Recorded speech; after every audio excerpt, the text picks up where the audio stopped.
ညီကိုတွေအားလုံးပဲမင်္ဂလာပါယူရိုပါလိပွဲစဉ်စတူကန်နဲ့ဆက်တစ်ပွဲလေးကိုတပွဲကောင်းလေးရွေးချယ်ပေးကြပါတယ်ဒီနေ့ကတော့လူလေးများနေရတဲ့ကျွန်တော်ဗီဒီယိုလေးမတင်ပြခဲ့ဘူးဒီနေ့မှာတော့စိတ်ချိုက်အကောင်းဆုံးရွေးချယ်ပေးထားပါတယ်ဒီလိုပွဲလေးတွေလိုချင်တော့ channel လေးကို join ထားပေးပါရာတို့အတွက်လုံးဝအကျိုးရှိစေရပါမယ် channel လေးကိုတော့ profile မှာဝင်ရောက်ကြည့်နိုင်သလို comment လေးမှာလည်းကျွန်တော်ချထားပေးပါတယ်ဒီပွဲကတော့အကြိုက်တူတယ်ဆိုရင်တော့ယူကစားကြည့်ပါစတူကန်ကတော့ဒါ Bundesliga အဆင့်၄နေရာမှာရှိနေပြီးတော့နောက်ဆုံးကစားပွဲခဲ့တဲ့ဒါအိမ်ဝင်း10ပွဲမှာဆိုရင်10ပွဲနိုင်2ပွဲပဲတည်ကြထားပြီးတော့ရှုံးပွဲလုံးဝမရှိသေးပါဘူးဥရောပပွဲစဉ်တွေမှာလည်းအိမ်ဝင်းမှာဒါရှုံးပွဲမရှိသလောက်နေပါပါတယ်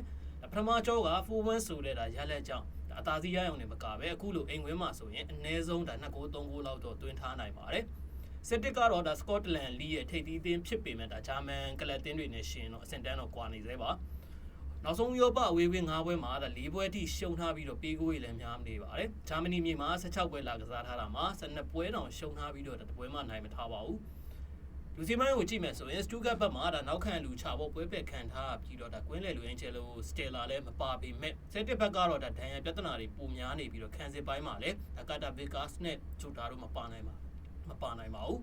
ဟတ်တူဝက်ကိုကြည့်မယ်ဆိုရင်နောက်ဆုံးတွေ့ဆုံမှုတစ်ချိန်တည်းမှာပဲဒါစတူဂတ်က4-1ဆိုတဲ့ရလက်နဲ့ကိုပြတ်နိုင်ထားပါတယ်ဒါပထမကျော့အရလက်ကြောင့်စတူဂတ်တို့ကတော့အိမ်ဝင်အားသာချက်လည်းဖြစ်တာဖြင့်ဒါဖီအားသိမ့်မရှိပေမဲ့ဒါဆက်တစ်အတွက်ကတော့3ဂိုးပြတ်နိုင်မှသာနောက်တစ်ဆင့်